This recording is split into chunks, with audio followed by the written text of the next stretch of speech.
Okay, we are now recording. Wait, let me remember it.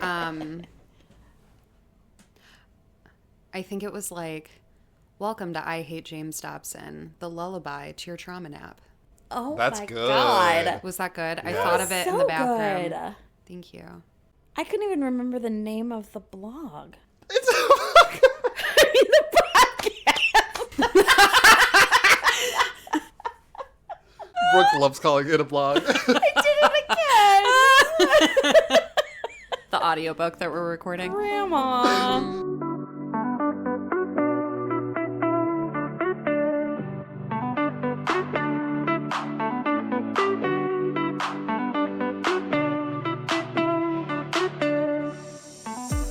Hey everyone, it's Jake. On this episode of I Hate James Dobson, we are once again joined by one of the most talented therapists I know, and someone I'm very proud to call a friend, Jordan. Together with Brooke, we're going to explore my journey in becoming an evangelical. It's a lot more of a personal story than we've done before, and we're going to touch a lot on evangelical culture, so trigger warnings for Skillet, AWANA, and racist chipmunks. And now, on with the show.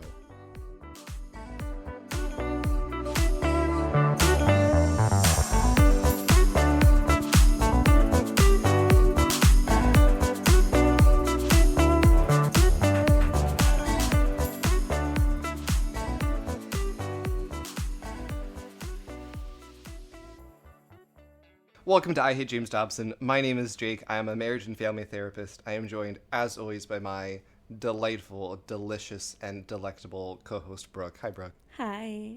And today we are once again joined by the tremendous Jordan. Hi. Hi, Jordan. Hey, Jake. Jordan, how are you feeling? How are you doing? Well, I'm not looking forward to this. That is a fact that I'm sitting with, and happy to be with both of you. I love these humans so much.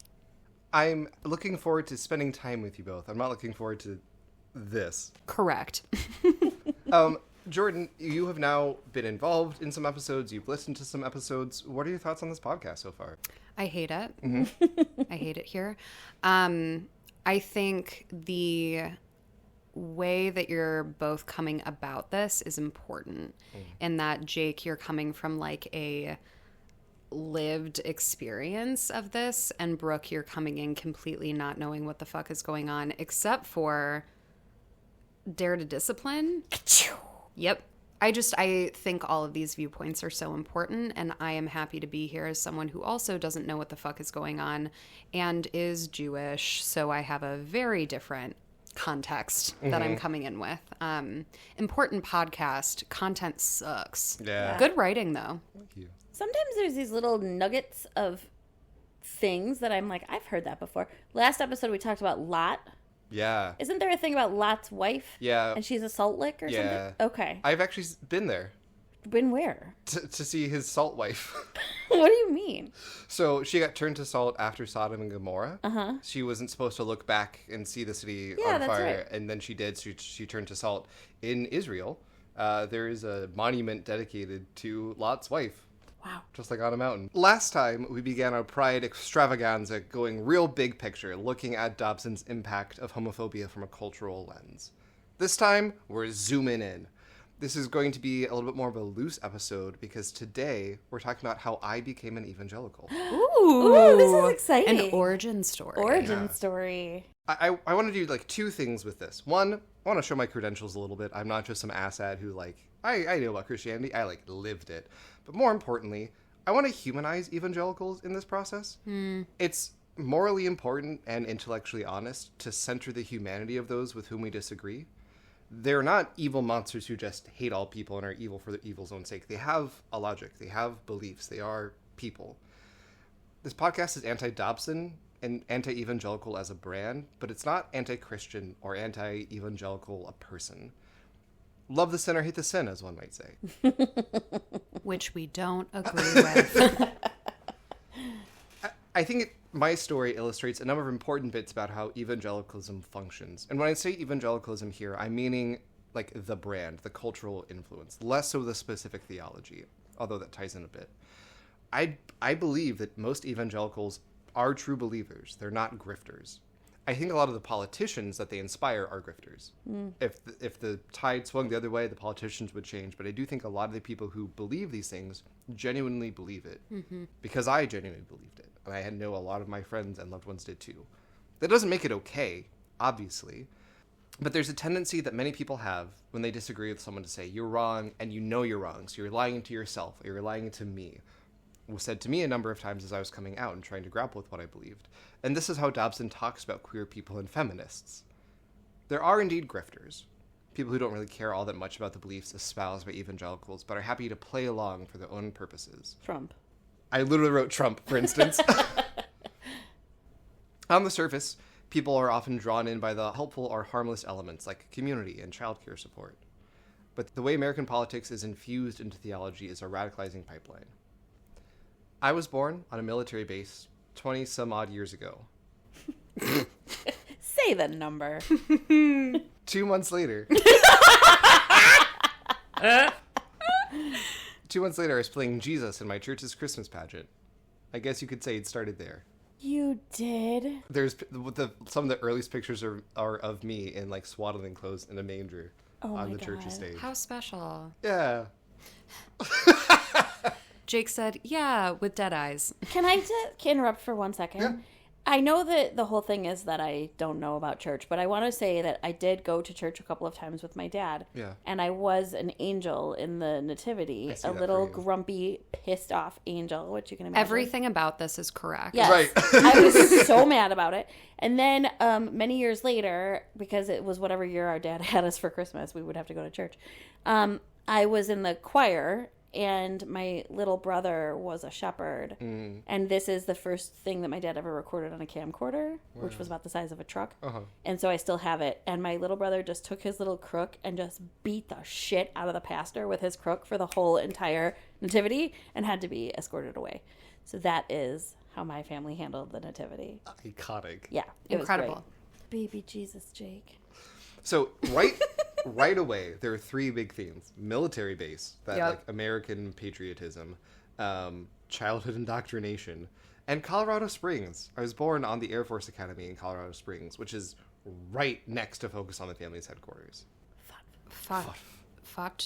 What do you guys say? Focus on the family. FOTF. FOTF. It's like the most uncomfortable acronym. FOT. Yeah, that was good. Actually, Brooke, do you know what denomination of church you went to? Episcopalian. Episcopalian. I've heard that's called Catholic Light. Yeah, pretty much. And when I sold a bunch of jewelry in 2005, one of the things I sold was a button that said Episcopalian, which someone tried to get. How do you fit that on a button? I know, exactly. It was a lot of letters. Maybe and like we went to a line break or something. We like went three to a different church that Episcopalian. we went to a church that was notorious for the Jesus on the cross having his head like this and being like very realistic and gnarly. Oh. And the head was Brooke moved her head to her shoulder. Yeah. And she died. Yeah. I think something that's interesting about me and my story, my parents didn't really grow up religious. Ooh. They grew up with like varying degrees of religiosity growing up in the 70s in America. Like you're going to go to church, whatever. But like they were not evangelical, the brand. After my older brother was born, they decided we should probably do this whole parenting thing right, which to them involved going to church. So we started going to a Methodist church with a woman pastor. Oh. Radical. Were your parents young parents when Kevin was born? Yes. My brother's name is not Kevin. I know. I know. I've just committed to it. I know it's but I'm committed. Yeah. You said it so confidently, too. They were like 26. So not super young. Yeah. My parents were around the same age, 26, 28. Both of them came from families of divorce as well, though. And so that they were very sensitive to, like, we don't want our kids to grow up that way.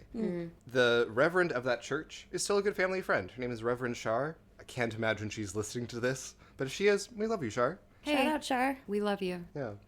My family got pretty involved in the church pretty quickly. Some of my earliest memories were going over to Shar's house and playing with her Noah's Ark toys. My earliest gay memory, the breadcrumbs that we talked about last episode, was being teased for playing with Barbies in the church childcare. As being in the military family, we moved a lot. So the first time in my life we moved, I was 4. I don't have a ton of memories of this time beforehand, but a lot of them involve Jesus in some way.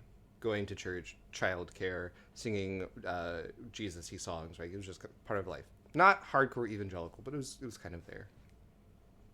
When we moved, we went to me, what was a big church, and this was an evangelical covenant church. It is not the same type of evangelical now, like it's not super Dobson-y. It's not great. It's headquartered in Chicago, actually, I learned from doing research. They're relatively okay about gay stuff. Like, pastors can go to gay weddings if they choose, but they still kick affirming churches out of the denomination, so take what you can get. This is when I first became aware of how involved in church we were. We went to something called VBS, Vacation Bible School. And these are free childcare for parents, essentially, or that's what it's advertised as. Parents are stressed, kids are obnoxious, they have all this energy. You drop them off every day at church for a week, you pick them up at the end of the work day, you're good to go. It's mostly fun and games and silly songs, and also Jesus. Many places do a version of Vacation Bible School, but there's a specific VBS brand that a lot of churches use. When I was growing up, it featured a puppet named Chatter the Chipmunk, and I will die for him. You love him. I love him. We love Chatter. You love him. A stan.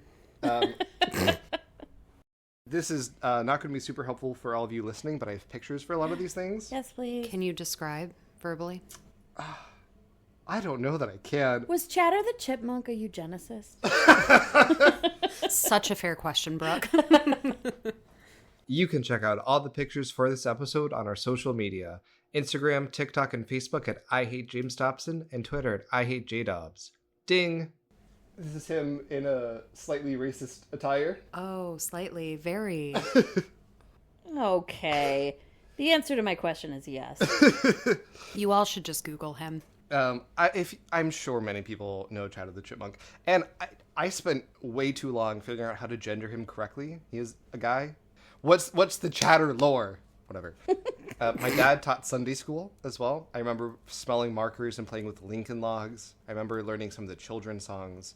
This was also when we became aware of Christian music. We listened to a lot of 95.9 FM The Fish, because a fish is a Christian symbol. The fish. Oh, yeah, because loaves and fishes, is that why? Yeah. Okay. And fishers of men. I don't know what that means. I just know the expression. I'm scared for you. There's a lot of fish imagery in the New Testament, especially. At one point, Jesus did a miracle where he made like a small number of loaves and fishes feed a crowd that shouldn't have made it happen. Oh, okay. Jesus also told people, go. A lot of the disciples were fishermen. He said, I'll make you fishers of men. Oh. Which is also why a lot of dumb evangelicals have a little fish hook on their hat. You know what I'd rather have than loaves and fishes? Bagels and lox. So good. My Jewish heart. I was going to say it feels very Jewish. Yeah. Oof. Yes. I went to my very first concert, Fish Fest, in 2005 from this radio station. I thought you were going to say fish. Like not fish with a PH. No. Okay. I saw acts there like David Crowder, Audio Adrenaline, Toby Mac, Nicole Smith. So the specific one, Michael W. Smith, is a guy who plays piano, and that's when I was inspired to play piano. Oh. From seeing him in concert and feeling moved by that kind of music. Oh, that's nice. I still play piano to this day. It's a big Beautifully. part. Thank you. It's a big part of my self-care. Has that been kind of a reclamation for you, or are you able to separate it? Yeah, we're not getting into my deconstruction story here, so there's a lot more detail about how to reclaim it. But in a way, yes, it is part of reclamation. It's also, my boyfriend says, coming out in subsequent life is finding the pieces of you buried in all the bullshit of other people. And that was, it was finding that piece of me, no, I actually do genuinely find value in this and enjoy this and have some talent in it so I can perform it how I want. That's gorgeous. Shout out, boyfriend. Yeah. My parents worked during one church service, so we were put into childcare for it, and so we went to church multiple times a week at that point. Neither me or my older brother, Kevin. We love you, Kevin. We love him. Who I talked to about this episode, remember a whole lot of sketchy stuff going down at that church, will come in future experiences. So again, just very generic white Christian. Problematic stuff, sure, but pretty standard problematic stuff. There's some important life events, though. This was the first time I was able to comprehend what moving meant when we were leaving this church. And so we moved at the end of first grade, and I have a book at my parents' house that's like end of year memories, and mine's just horribly depressed. It's like, I'll never be happy again because I have to leave behind my friends. Aww. And indeed I was.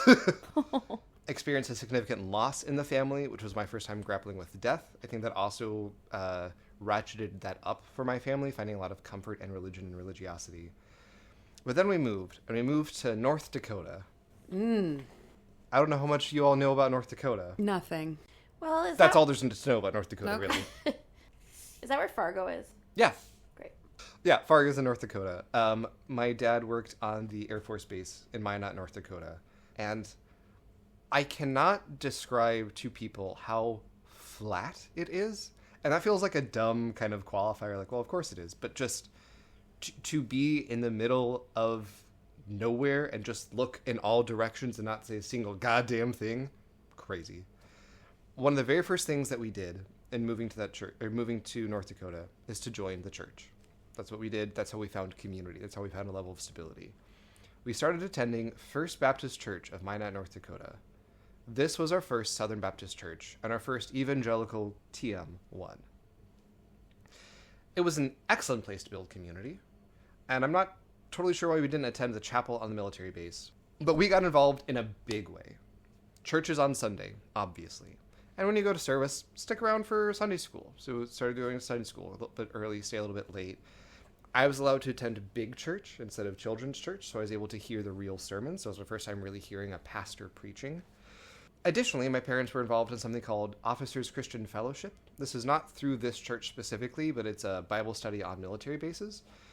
While my parents were having their Bible study, me and some kids were largely unsupervised and were running around a very sad excuse for an indoor play place. Think like McDonald's, but sterile. I was just about to say, we called that McDonald's in the 80s. Less urine. Sterile. Yeah, less urine. We did have babysitters, but they did not give a single fuck. I couldn't tell you if they were 16 or 26. I don't know. I don't remember. Okay, but can I say the funniest thing is with our age difference, that was me. So I know exactly what was going on. They did not give a fuck. No, they did not. I climbed on top of that play place a number of times. We're talking like 3 stories of like stuff. Military bases are wild. It's also where I first heard scary stories to tell in the dark. Good. Continue to haunt me to this day. Mm-hmm. Less traumatic than Dobson, but still. It's in there. OCF, Officers Christian Fellowship, offers free Bible studies that are super easy to access. You form a group on your base. They have all the resources there for you. They're non-denominational, which is a very unhelpful label. If you hear a church is non-denominational, they're typically evangelical, but either too scared to have a label, or we don't think any other church has it right. We believe really what the Bible says. We're Bible. It's like that. Okay. I didn't know that. That's interesting. Mm-hmm. I'm very skeptical when someone says non-denominational. Yeah, that's another kind of tricky language thing. Mm-hmm.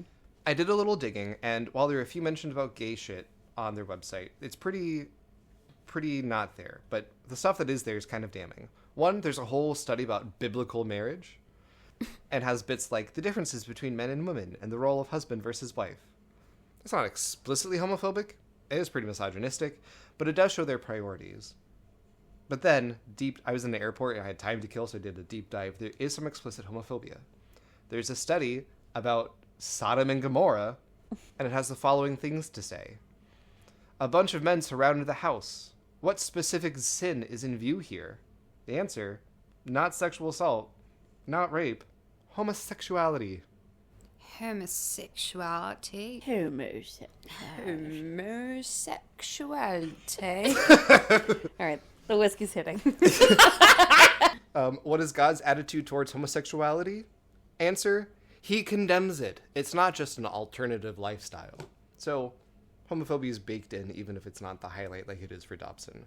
In the church, I was involved in the drama program, both for kids and adults, including Christmas pageants and dramatic vignettes to supplement the sermon.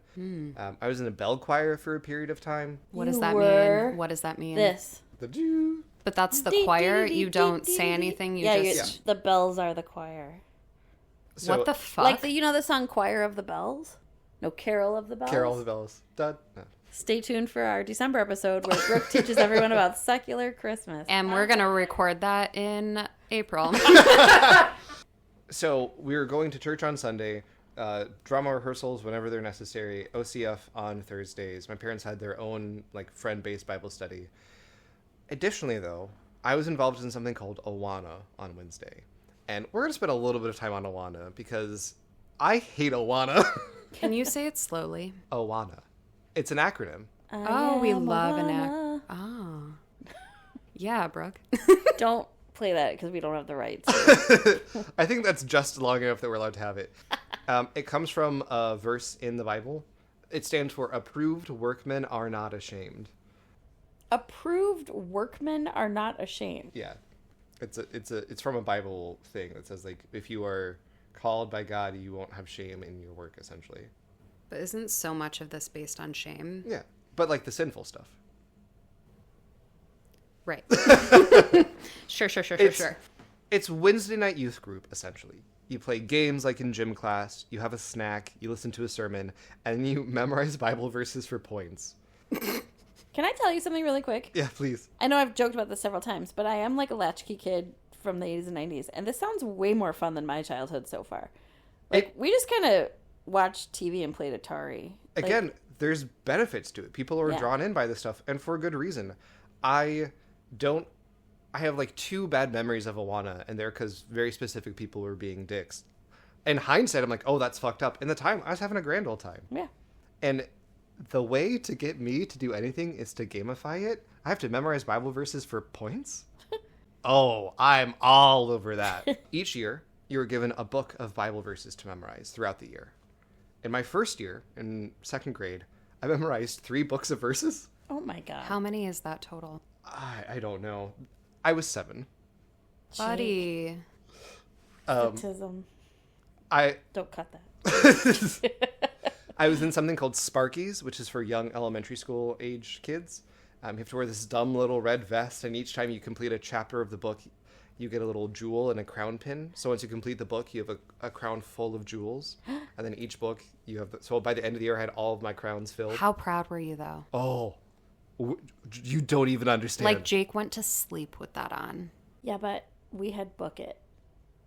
And you got a personal pan pizza when you finished a certain amount of books. It was world famous. I also did Book It at this time, too. Yeah.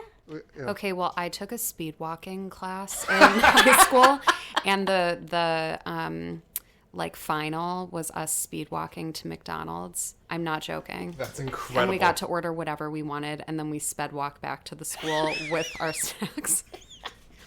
That so teacher knows who's what's winning up. now, you guys? You. Who's on top and who's on bottom now? Also the McDonald's. Wait, can I just clarify with that? You took a speed walking class? It was, okay, let me be more accurate. It was a unit in gym, and I took it twice. The following year, I moved into Truth in Training, which is, I was 8 at the time, which is a little bit longer Bible verses. Oh, you mean tit? TNT. Oh. Because they didn't want to do tit. Close, though. Close. That is my experience of being a Christian. Close to the tits, but not quite. They only let me do 1 book per year after that. But there were bonus challenges at the end of each book. So you do all of it, and then you can go back, and at the end of each chapter, there's silver and gold challenges. So instead of verses, you had to memorize entire chapters of the Bible. I still know all of 1 Corinthians 13 by heart. The love is patient, love is kind, it does not envy section. God, I had to read that at a wedding once. Yeah. It's still lodged in the brain. Not useful, but it's still there. But I was also encouraged to do something called AWANA quizzing. And this is for the real fucking nerds out there. In AWANA quizzing, you're given a pool of Bible verses to memorize. They'll give you a citation, and you have to say what the verse is. Or they'll give you a verse, and you have to know the citation. There are multiple choice answers. Some are open-ended. Some are based on speed. And a little bit of me going to brag. Usually you have teams of 3. So like you coordinate with your friends. I had no friends, and that's the brag. No. So I won by myself. Sweet baby. No. Oh, God. I got 3rd place in all of North Dakota by myself. You did? I did. Did you get a sticker for that? I got a plaque. I have a plaque at my parents' house that I will post on the internet for when this episode goes up. But on the back, there's a little note that my coach gave to me that was like, you overcame the odds and did it yourself. You're like David and Goliath. Da, da, da, da, da. Oh, my God. Or Sodom and Gomorrah. I mean, that's not what I am. But... I can't stop thinking about Jordan speed walking. Okay, it's over. I got Jordan it. speed walking, and I'm there with my paddles. Oof. Oof. Oh, man. Yeah. This isn't just to brag, but it's also to show that I had a place where my strengths were celebrated. My school threw me into the gifted program, left me to rot, called it a day. Shockingly, the gifted program in an elementary school on a military base in North Dakota isn't great. No. AWANA was also when I first started seriously studying the Bible and from an evangelical perspective. So things that I learned from AWANA that are baked into how they approach the Bible is biblical inerrancy. It's literally correct. The words of the Bible in English as we read them today are God's literal words. Also a lot of biblical myths. There's a whole section about how we know the Bible is literally true because you're able to track the changes that have been to the Bible over 2,000 years, which just isn't true. There's actually learning how the Bible was translated throughout time is actually really fascinating. The fact that, for example, homosexuality as a word didn't exist in the Bible until the 1950s. Editor Jake here, quick fact check. I was technically incorrect. The Greek word arsenokoides, which is found in the New Testament that we translate to homosexual now, was first translated that way in 1946 in the Revised Standard Version of the Bible. It had previously been translated a couple different ways, but the most common being abusers of themselves with mankind. This seems like a small thing to quibble about, but if it's God's language, I feel like every word matters. All this to say, Dobson has the sloppy facts, not me. That's fascinating. That's so interesting. That's completely glossed over here. AWANA is also when I started trying to recruit friends to the church. Though I didn't have a ton of pressure around it, you get extra points any given day that you would bring a friend there. Okay, what do the points get you, though? Good question. At the end of semester, like half a year or whatever, you would redeem your AWANA bucks for actual prizes. Like what? Like at Chuck E. Cheese. Yeah, kind of. But a lot less cool. That's where I got all of my Christmas presents for a couple years for my family.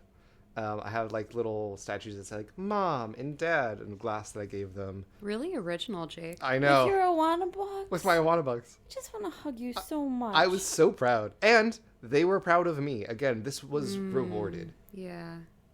Some chapters of the books require you to bring a friend into AWANA, so they're really getting kids to learn how to proselytize and evangelize. And Like it starts so young in that way. It's like an MLM for kids. Yes, literally. And like you said, you're being rewarded. And so going back to that one episode, you guys were talking about conditioning. You get rewarded for it. You keep doing it. The things that made me weird or awkward in school were celebrated. Also, you'll notice throughout all of this, we were super involved in the church and we're friends with the pastor, so like that got me goodwill in with the group. AWANA is also low-key incredibly Christian nationalist, meaning that they believe America is a Christian nation ordained by God. The theme song is militaristic, and we're going to play it. And it was the first time I ever saw the Christian flag as well. There's a Christian flag? Uh-huh, there sure is. There is? Did you know that, Jordan? I hate it here. Have I seen it and I just didn't know that's what it was? This is the Christian flag. Oh. It is white. It's just oh, no, I've never seen this. Can you just hold it up so I can see it? What do you think it is? I bet it's white, and I bet it has stripes, and I bet there's a cross on it. 2 out of 3. 2 out of 3. Nice. So it is white. It has a blue box in the corner, like a navy blue, with a cross in the middle of it. What color's the cross? Red. It's red. It's a red cross. Red, white, and blue, because Christian America. And red because Jesus died for our sins? Mm-hmm. Yikes. This is also the time that I started hearing all of the most ridiculous, non-consequential things, but are big cultural myths, like candy canes actually represent Jesus because the white is his purity and the red is the blood he shed for us, and it's a J if you turn it upside down. Come on. Come on. Candy canes. Stuff like that like I hadn't heard before. Did you have a WWJD bracelet? Oh, yes, I did, Brooke. I think you know I did. I always used to wear those when I was younger because I was like, what would Jordan do? And I thought that was really unique and That's funny. so cute. Thank you. We might have to cut this, but here's the AWANA theme song. Hey, editing Jake here again. Yes, we absolutely do have to cut this. I am not about to be sued by AWANA. But to describe the song for you, imagine a little snare drum going, like you're in a battlefield, like a Civil War time, and the most late 1990s like MIDI synth to round it out and give it a fuller feel. Some choice lyrics for me. Hail AWANA, on the march for youth. Hail AWANA, holding for the truth. Whenever they say hail something, typically not great. And then it ends with, his banner over us, in service glorious, will fight victorious for Christ our King. Youth, on the march. Horrifying to hear that coming from a chorus of children. Anyway, back to the show. Youth! On the march. I love that I was like smoking pot in some guy's basement while you were in North Dakota doing all this. No, I wasn't, Mom. Just kidding. AWANA was a big part of my time in North Dakota. To me, it's pretty much definitional. And there's so much, like, that is really when I became indoctrinated into the evangelical culture. But that's not when I became an evangelical. North Dakota is also when I found about homeschooling in a big way. And homeschooling, the like evangelical brand, not just the idea of someone learning at home. 2 new friend families moved to our neighborhood and went to our church. And are still family friends, although I haven't spoken with them for a while. I hope they're doing well. I don't care to know their opinion of me at this point. They were intense evangelicals. Like, literally only allowed to watch TV once a week. And then only the Andy Griffith Show type evangelical. That's in the Bible. Quote. Yeah. Quote. Only Unquote. the Andy Griffith Show. And the Lord made Andy Griffith and he said, lo, it is good. Which verse was that, Jake? I make my nephews call me Aunt B. Someday they'll figure it out. We would hang out and listen to Adventures in Odyssey together. Adventures in Odyssey is a radio drama program produced by Focus on the Family. That's when that is when I got connected to Focus on the Family, really. Like, it had been around in the oeuvre beforehand, but that was the first time I went out of my way to do Focus on the Family stuff. When I would go to AWANA quizzing, I would have a little portable disc player with Adventures in Odyssey CDs, and I just listened to them on the car ride from Minot to Fargo, North Dakota, so I could then recite Bible verses to people for points. Jake. These people were also the ones who exposed us to purity culture. You weren't allowed to date. None of their kids were allowed to date. Not only were they not allowed to date, and they were allowed to court when they felt like God was leading them to a person that they were going to marry. So you had to want to marry the person before you got involved at all. At what age?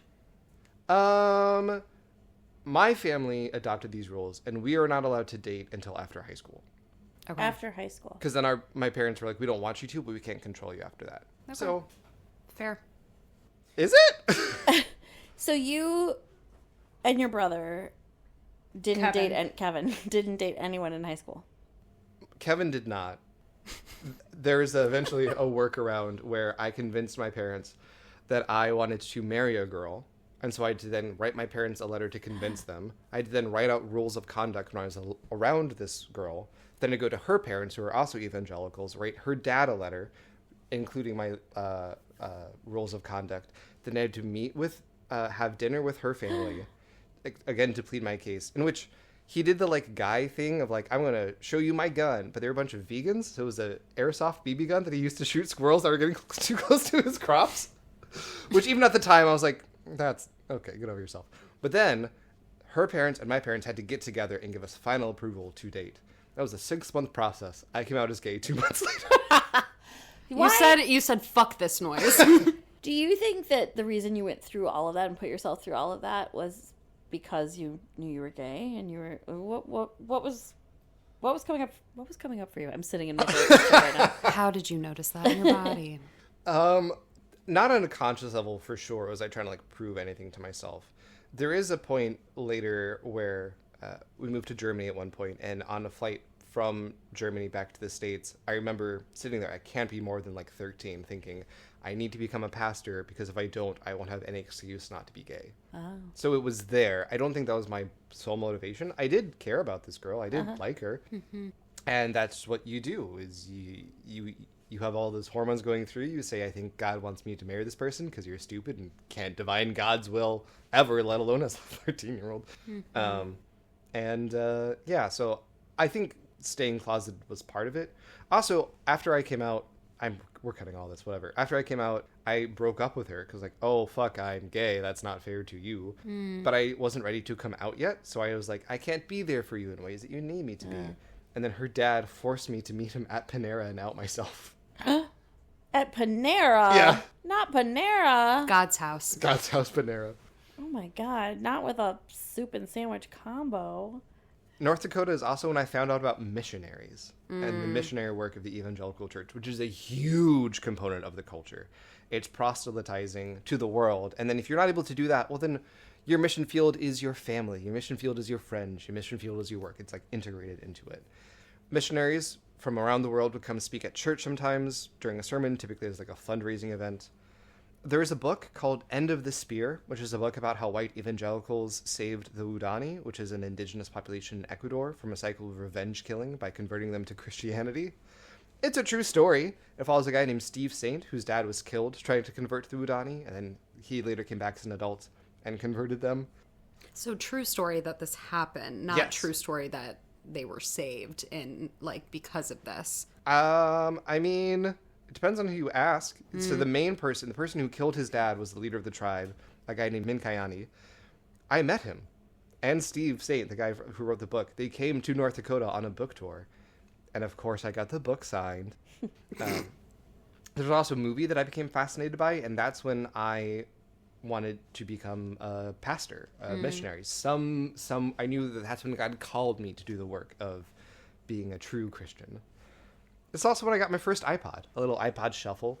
And on it, I put two things. Christian music. I was a big fan of a band called Audio Adrenaline at that point. And Adventures in Odyssey episode.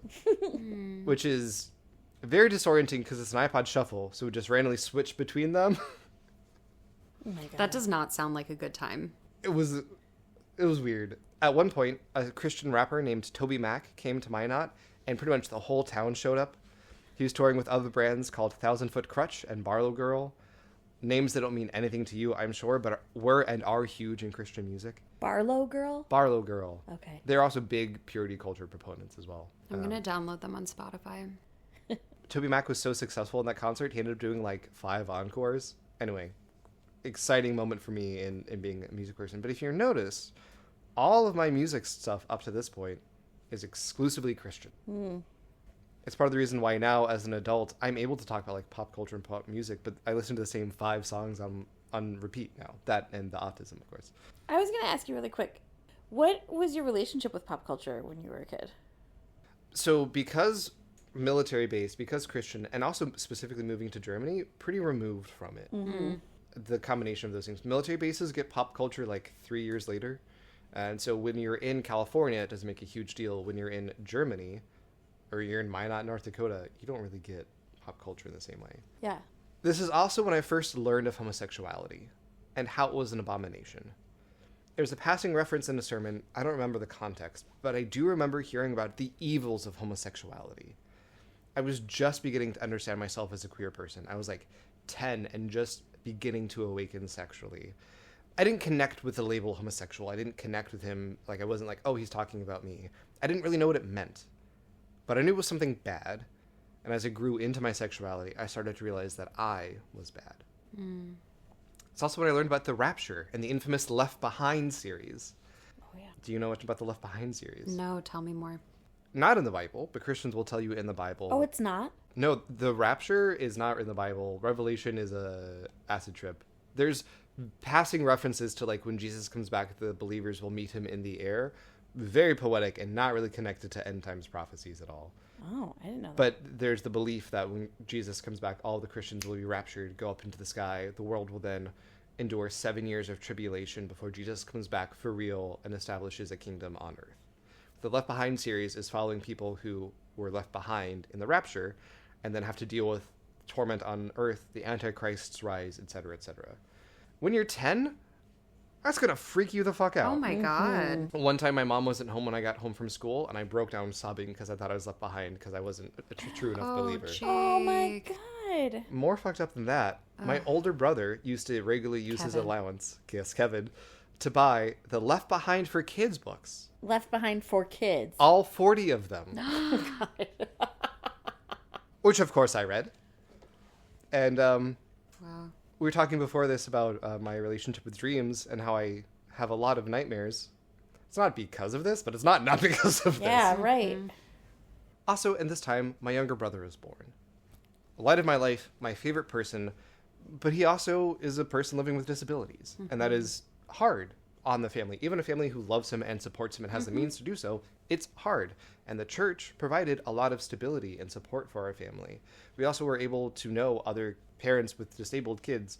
So the church became an invaluable resource for our community, for our safety, for our connection.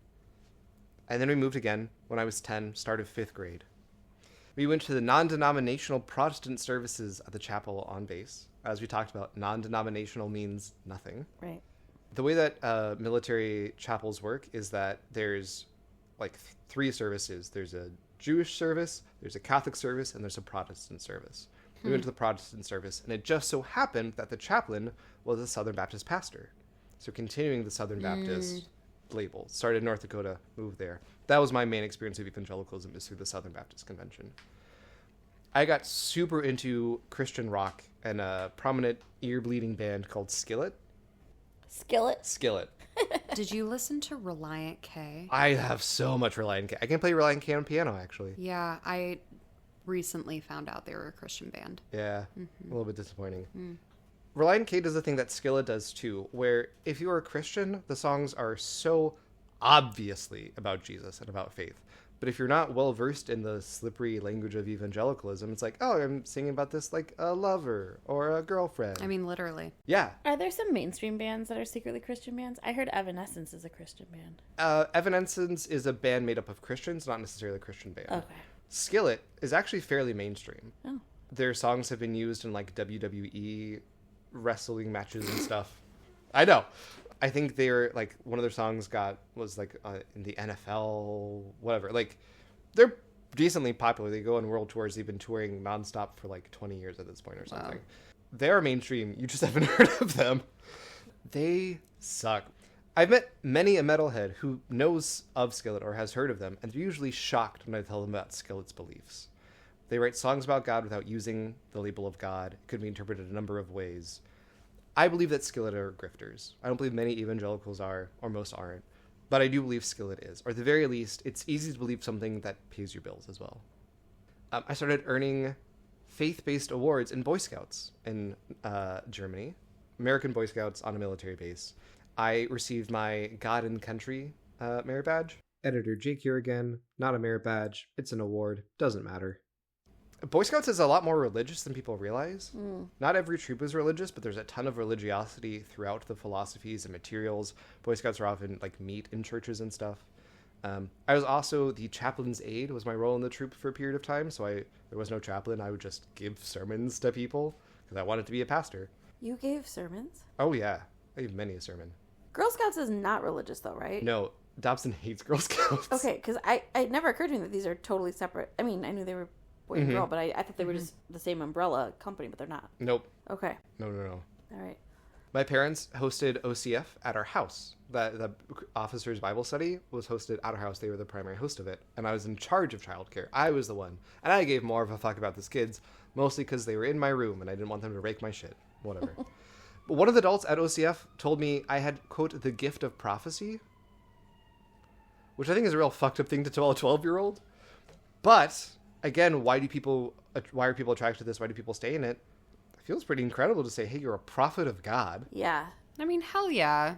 I also later would realize like this was also built on misogyny. I was allowed to become a prophet of God because I was a guy and my talents were recognized as that. A woman, if I was born a woman or a female or whatever, I would have been pushed down so hard I wasn't allowed to speak. You're allowed to do Bible study in quiet.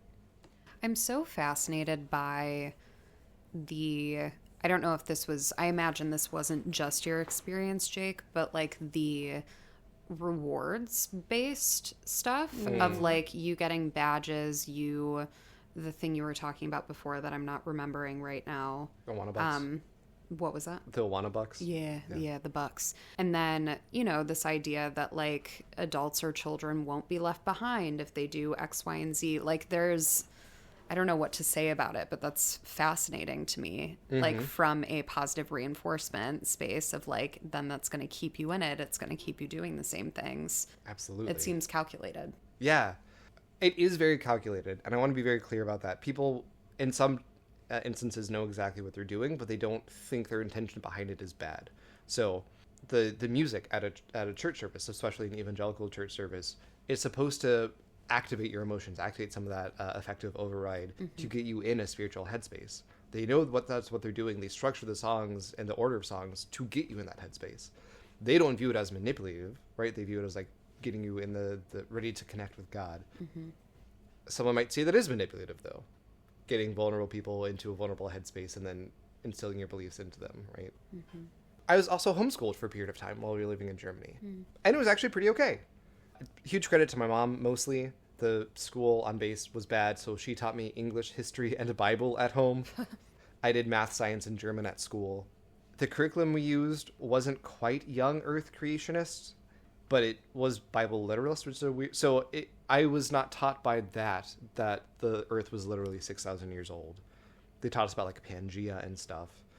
But it also told us that Noah's Ark was a real thing that literally happened, that I believed for far too long. During this time, I knew I wanted to be a pastor.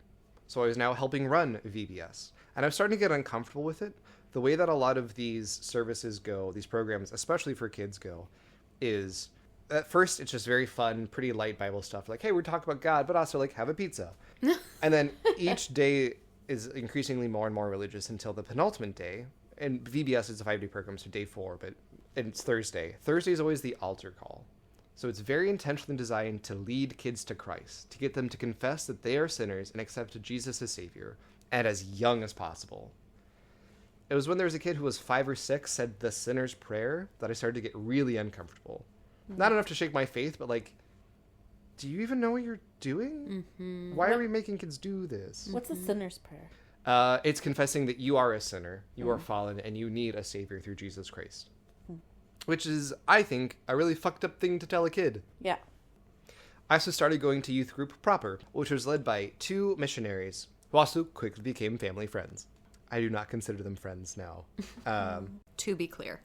It's also when I first became aware of conspiracy theories entwined with evangelical theology. The head missionary didn't believe in the moon landing. Oh. My older brother is a good Christian boy, but he was almost thrown out of a youth group thing because he dared to believe in evolution. The guy leading that, not the missionary, is still kind of a family friend. I went to a weekend-long intensive workshop all about witnessing, and I tried to order this book. It wasn't going to be able to come in time, but there was a book called Dare to Share, and it's about how to witness. The Christian word is witness, how to share your testimony, how to evangelize to other people.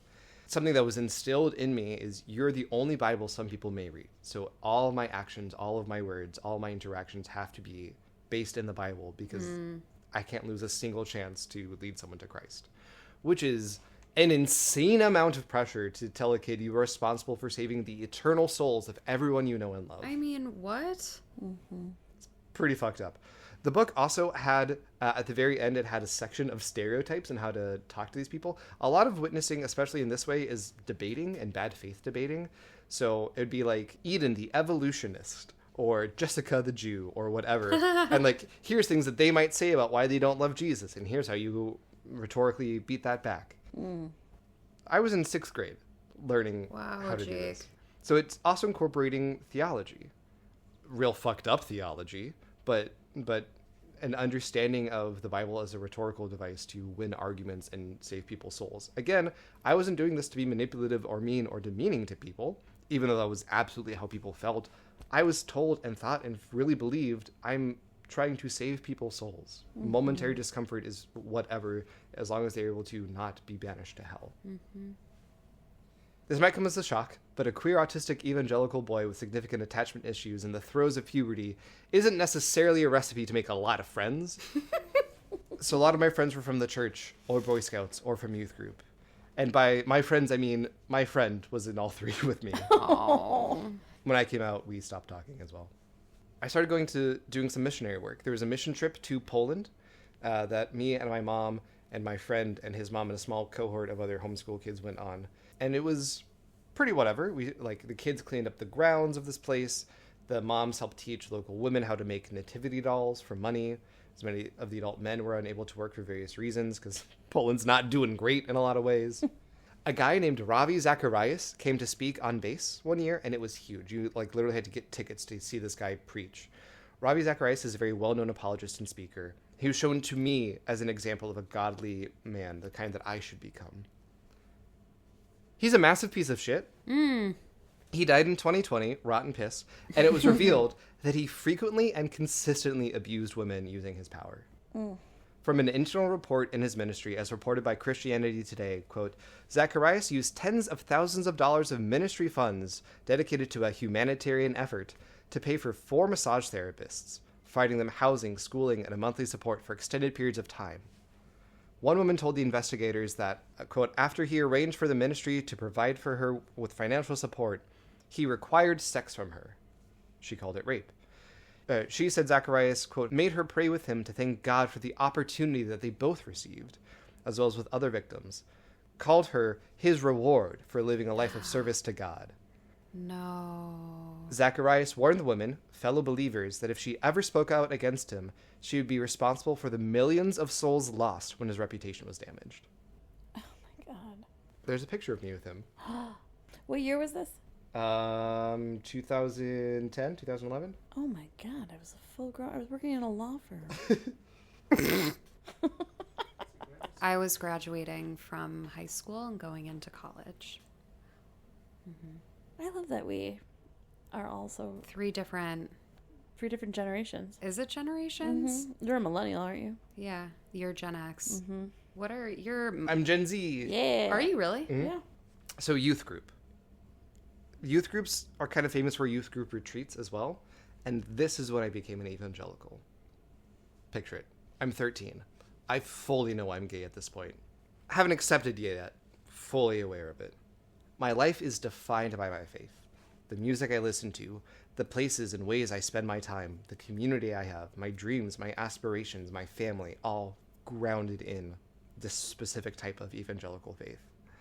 I've been reading and memorizing Bibles for over half my life at this point. I've been witnessing to others as well.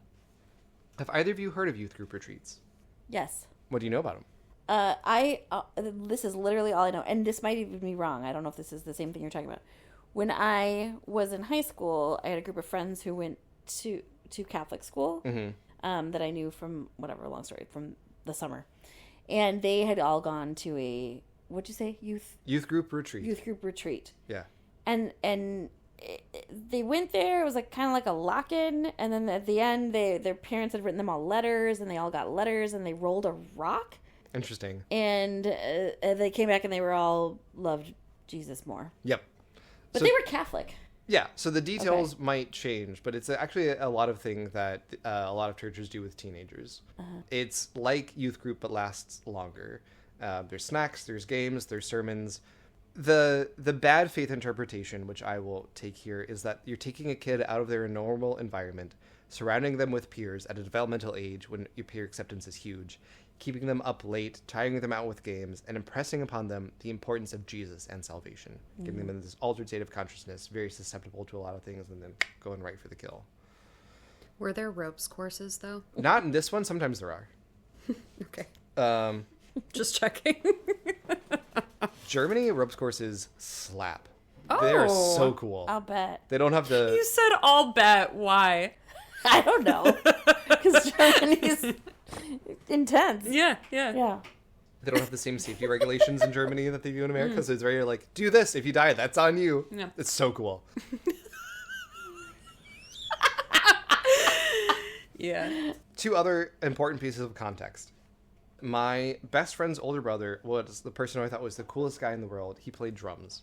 He was playing drums in the band at this youth group retreat. This will perhaps be unsurprising. I had a big old crush on this guy. It was the first guy I had you a did. real crush on him. Yeah.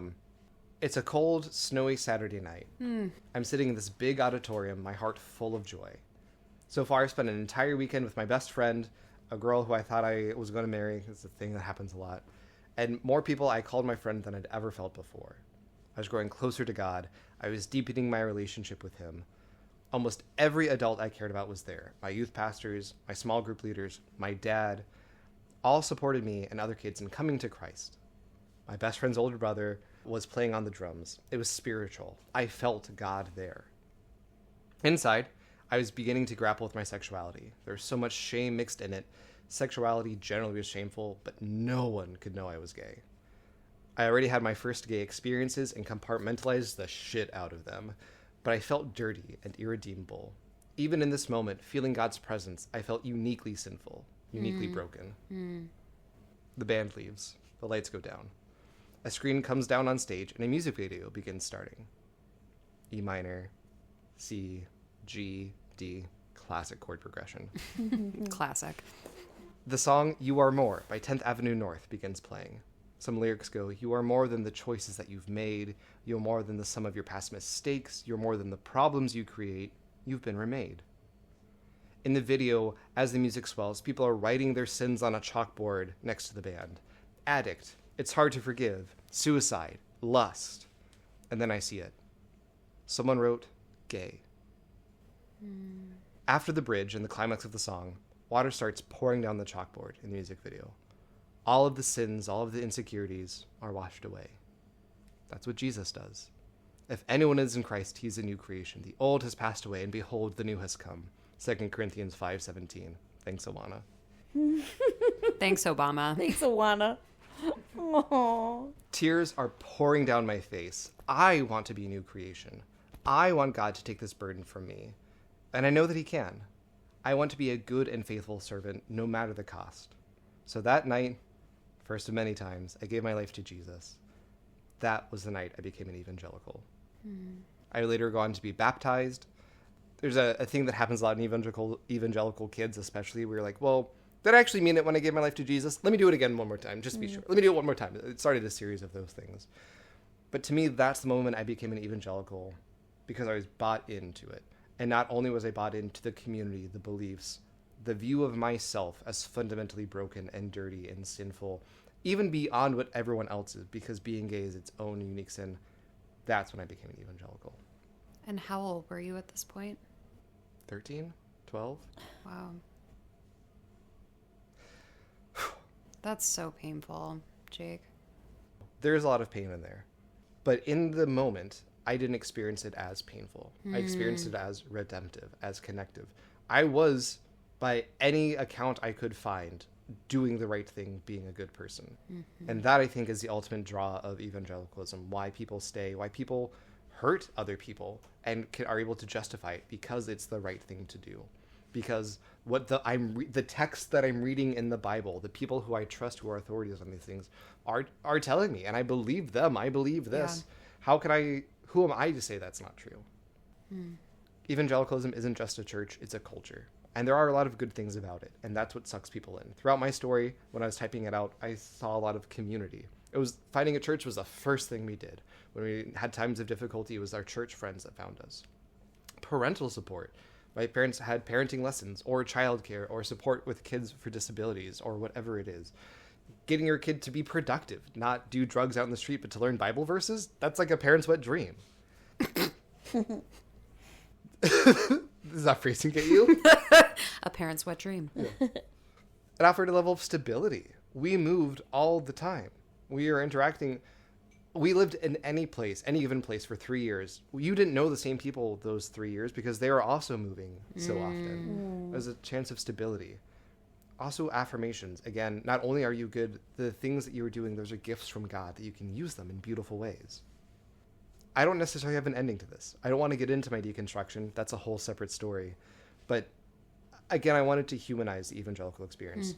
From the outsider perspective, you see so much shame, you see so much pain, and it's absolutely there. But it's really hard to tell a person in the middle of that, hey, you are in pain right now, actually. It's also why I'm not ever going to debate evangelicals. They're not actually interested in listening to me. I know, because apologetics, witnessing is not actually about listening to the person. It's rhetorically getting them in a corner so you can be like, see, you believe God exists and love Jesus. But even if that wasn't the case, they're not in a place to hear me. I know people in my life still who aren't in a place to hear my story. And that's okay. I've made some kind of peace with that. However, you can also see the influence of James Dobson in a lot of these things. And Welcome back, James Dobson. Welcome back. The culture that he created, this is the culture he created.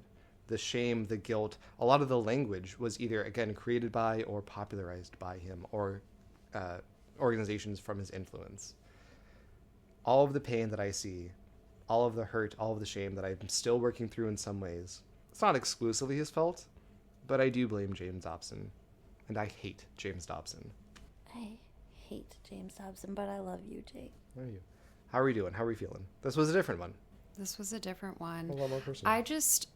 I think this was so important for you to bring your humanness into this, and I know you have been, right, throughout the whole podcast, but part of what I was hearing from you is like there are real draws into this. There are real rewards that come from that. And so it's not about, I mean, not that anyone's saying this, but like you're terrible because you're X, Y, and Z person or taking on whatever community. It's like, no, this is actually really supportive for some folks. And then the issue becomes the narratives behind it and the people like James Dobson, right, that are like utilizing this platform that for many people is so important to then poison it and pave a way forward that is just rewarding certain people when the trick is that it's rewarding everyone. I firmly believe everyone is susceptible to some kind of cult for exactly that. We want to feel connected to people. We have a need for spirituality in ourselves, whatever form that takes. And it's very easy for it to be exploited on purpose, but oftentimes just by people who think they're also doing the right thing. Absolutely. I just feel like I feel the same, but it's so complicated. Like I feel like I'm gonna cry because it doesn't sound like you were suffering and miserable and in distress throughout all of your childhood, right? But when we look at it, it's like what I can see is like young parents who are moving around a lot and just seeking community and a way to connect. And that seemed like the way to do it, right? Like for you, it's like wanting connection, wanting friends, wanting to find a purpose, right? All these things. And it's like,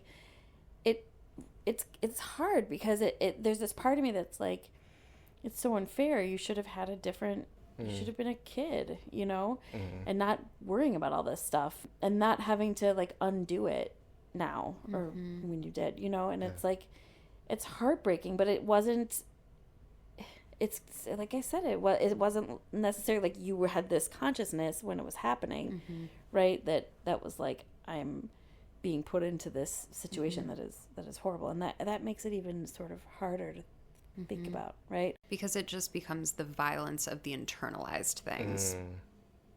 Yeah. It makes so much sense to me the way that, and we'll get people lashing out when I say this, but the way that like cults make sense sometimes, right? When it's like people want connection, people want purpose, people want to hear how worthy they are, right? This idea of being in these totally manipulated situations for like preteens, right? That are feeding completely into like, you're a prophet and here's like loud, cool music, right? And you know, all this stuff that it's so fabricated, right? But thinking about you as a kid, it's like I just want to go back and be like, come with me.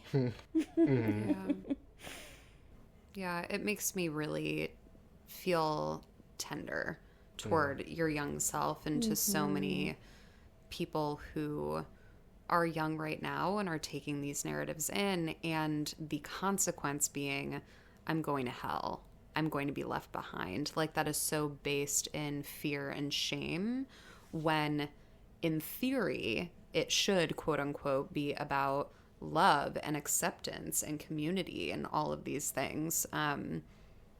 It's just like I'm better understanding the trap in some ways. I feel like I'm better understanding as a therapist this idea. I don't know, we haven't gotten into this yet with you, but like this idea of deconstructing and how much more painful that is than maybe I understood, because in my brain it's like, oh well, you were raised in this horrible, terrible James Dobson gross thing, you must be so relieved and happy to be out of it, right? But it's like, it was your life, you know, it was your whole entire life and your whole entire childhood, and we only have one, right? And how can you not how can you, but how hard must it be to turn your back on all of that, or to have that sort of colored in differently when you're an adult, which a lot of people do, but for different reasons. But I just think I have a different level of kind of understanding of that now. Yeah. It's nothing is ever black and white, despite what James Dobson might want you to think. And the deconstruction story for myself and so many other people isn't, I hate this is evil, goodbye. It's, well, there's some good parts in it, and I might actually still believe some of it. The who I am now as a kinky sex therapist is very similar to the person who I was when I wanted to be a pastor. The same values are there. A lot of the same outlooks on things are there. A couple significant tweaks, but like fundamentally, I still feel like me. I still feel like that same person. And that's messy. I'm not angry at my parents for raising me this way, even if I wish that wasn't how it was, because they were doing what they thought was best. They were trying their hardest. And again, to them, like with me, they were rewarded for that. You were raising your kids to be children of God. What an incredible thing. Absolutely. So it's complicated. It's messy. It's like a huge example of intention versus impact, right? The intention is, again, to have all of these like beautiful spiritual communal experiences. The impact is the internalized shit and how that plays out in forming sense of self and making relationships. So complicated. I hate James Dobson for taking this nuance. I think it's as tragic as some of it is and heartbreaking, it's also beautiful. I think to discover oneself and pick up those pieces and find out who you are underneath all of that, I think that's a beautiful process. But Dobson flattens it and says that is bad and evil and sinful and not even worth looking into. Right. You are lying to yourself. The most beautiful thing that I ever did for myself is a lie, and you're not even willing to listen to me? What the fuck? Yeah. I want to end us off on some lyrics from a artist named Semler, who I adore. She was raised as a preacher's kid and released an EP called Preacher's Kid. And it's, I think, a really good emotional experience of deconstruction in its own way. She's still a Christian as far as I know, but very much not the evangelical type. And it is speaking about youth group and youth group lock-ins. Youth group lock-ins are really strange concepts that youth group leaders seem to really like. It's like, let's take some repressed hormonal teenagers and put them in church and hope they find Jesus overnight.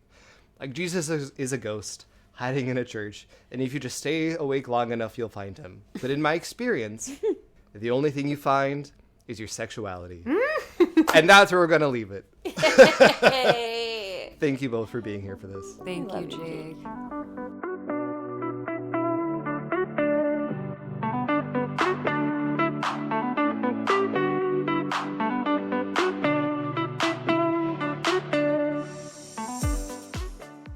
As I've been writing and recording and editing this episode, I've thought a lot about my relationship to my inner child.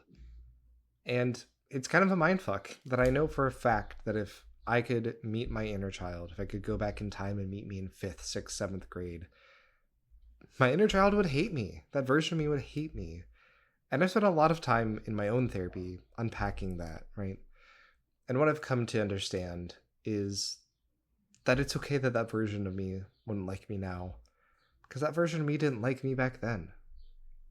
What matters is that I now can look back at that younger version of me with love and empathy and compassion and a little bit of cringe when it feels appropriate. If you've had your own deconstruction journey or in the middle of that deconstruction journey, the most important thing I can give to you is to truly and honestly learn to love yourself. I'm going to quote Semler again, that same song actually that I referenced earlier. Be kind to yourself. Take care of that kid. You're not what they say about you. And a loser and a button-up can't send you to hell. Take care of yourselves. And happy Pride, everybody.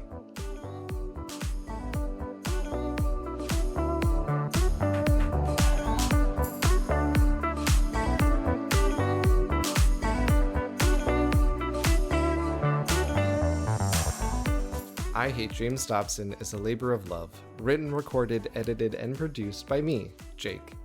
I'm honored to be joined by my amazing co-host, Brooke.